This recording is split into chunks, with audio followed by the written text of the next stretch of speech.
Okay, so what I'm about to share with you is a true story. There is no embellishing whatsoever. I got up early this morning, not on purpose. It was just, I just woke up and had to use the restroom at about 4 a.m. I always take a Nintendo Switch with me when I go to the restroom. I thought to myself, why can't I use my saves from one Nintendo Switch on another Nintendo Switch? I just bought this one. It's the OLED one. I gave in. I was on a trip out of town, and after playing this for hours on end, I was like, you know what? I think it's time to get the OLED one. So I go on my laptop and I'm like, is there some way to play my saved storage on both Nintendo Switches at the same time? No, there's not. But I noticed that the Oppenheimer trailer dropped when I was doing that research, and I was like, well, I guess I'm not going back to bed. I know, riveting story. So, what's going on, everybody? I'm JABYBHAI. Thanks so much for joining at this early, unintentional hour for me. Oppenheimer, that's what we're watching here. If you haven't already, hit the subscribe button, bell icon, all notifications, and pretty please vote this up. Let YouTube know you're enjoying what you're watching. And thank you again for being here with me. Here we go.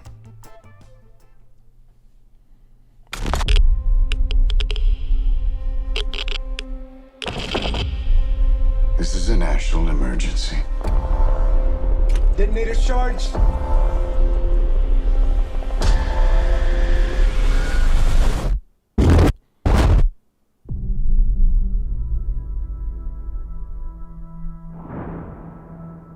We're in a race against the Nazis. And I know what it means if the Nazis have a bomb. We have a 12-month head start. 18. How could you possibly know that? We've got one hope. All America's industrial might and scientific innovation connected here. A secret laboratory. Keep everyone there until it's done. Let's go recruit some scientists.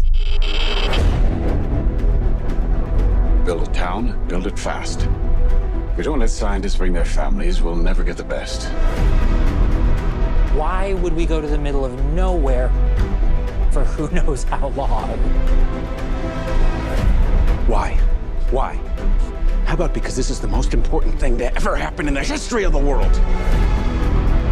Oh. You're the great improviser, but this you can't do in your head.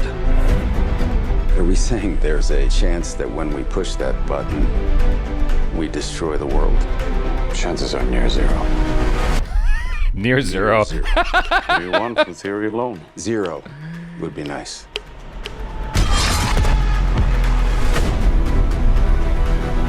This is a matter of life and death. But I can perform this miracle. World War II would be over. Our boys would come home. That's happening, isn't it?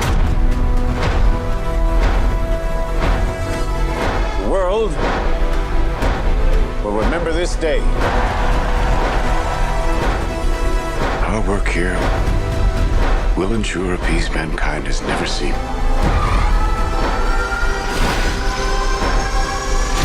Until somebody builds a bigger one. You are the man who gave them the power to destroy themselves. And the world is not prepared.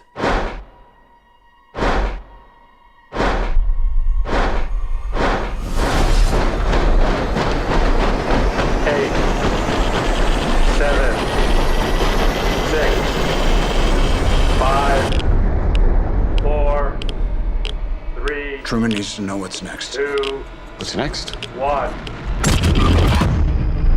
Wow. It was a pleasant surprise to see Robert Downey Jr. here and Emily Blunt. I have not been paying attention to the IMDb, so I didn't actually know that they were in this movie before. And even Matt Damon, I didn't know he was in this. And I kind of laughed in my head a little bit because the last time I was surprised by Matt Damon was in Interstellar, and it wasn't a good feeling at that time. I did not like his presence in Interstellar, but I'm being told this at the trailer level, and so when I watch the movie, I'm not going to be shocked in any way whatsoever. I apologize for those of you who very much enjoyed Matt Damon in Interstellar. I did not, but I'm enjoying him here. You know, the dynamic that he's having with Cillian Murphy here is pretty cool.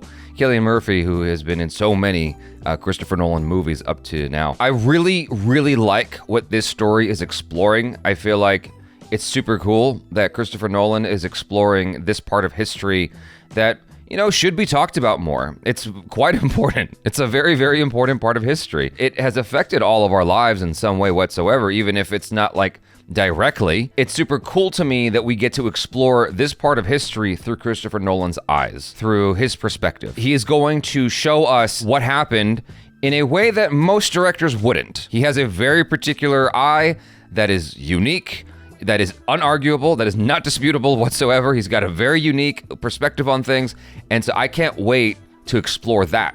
I mean, look at Dunkirk. Who does a war movie like that? Admittedly, I was confused the first time I watched it. I had to watch it a second time now. Maybe I'm just a silly head.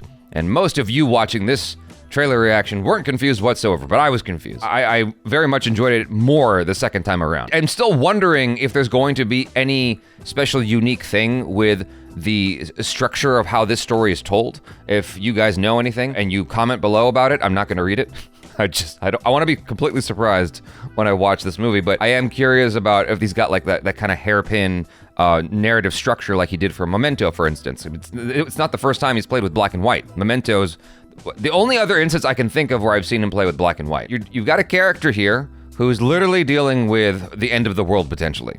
Because oftentimes when you're writing a story, the stakes for the main character have to be the end of the world. Whether they're actually the end of the world or not, it should feel like the end of the world for them if they don't accomplish their task, right? Here, it literally could be that, just like in Tenet. Everybody's favorite Christopher Nolan movie. Not disputable whatsoever. The best! And it is kind of fascinating to go from Tenet to this, because in Tenet, it was like the end of the world, but nobody cared. And here, it is the end of the world, and I feel like even just from the trailer, I already care. Maybe because it's easy for me to access because it's part of actual history, but I already care just from looking at this commercial. A lot of times with Christopher Nolan movies, especially in the last several years, there's usually a gimmick of some kind that is supposed to kind of hook you in. Like, even with Dunkirk, he had a special narrative structure to the whole thing where it's like 1 day, 1 week, and I forgot what the last one was, or 1 hour, right? 1 hour, 1 day, 1 week for the 3 different storylines, all being shown concurrently. With Tenet, it was like the whole, time reversal thing. Inception was all in the mind. Interstellar was this space travel thing, going through a black hole into other parts of the universe, etc. And then, of course, with, the Dark Knight trilogy, it's Batman. So it's a gimmick in itself. In a good way. When I use the word gimmick, I mean this in a positive way, right? Here, there really is no gimmick that I can think of upon cursory glance. It's like I can't see a gimmick that he would use here unless he's doing something spectacular with the structure that we just don't know about until we get there. Not since, what was it, Insomnia, has it felt like he's really just focusing on the drama. Because even with Memento, which was a very dramatic film, you were really kind of just keeping up with the movie because it was flip-flopping between the forward storyline and the backward storyline. Guy Pearce did a fantastic job in that film. The acting was great. But this really does feel like just character drama for the most part. And that's intriguing to me for Christopher Nolan. Often what you come away with from a Christopher Nolan film is the spectacle of the whole thing, like the experience of the whole thing more than the individual characters. So it just feels like for a substantial portion of this film, you're going to have instances of characters just, dealing with the weight of this and the potential consequences. There's no footage of like action in this or war or fisticuffs, nothing like that. You know what I mean? It's just like actual character drama. Knowing Nolan, he's gonna have a way of presenting this that really gives it weight, gives everything weight, as it should. I mean, given what, we're talking about here, just what we're talking about on paper alone, I am so fascinated with this particular project and so excited for it. Because you attach a name like Christopher Nolan to a movie, everybody's gonna pay attention.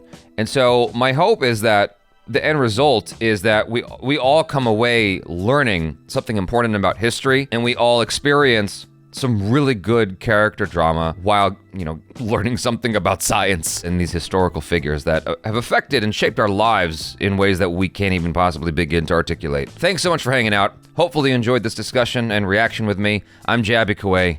Peace out.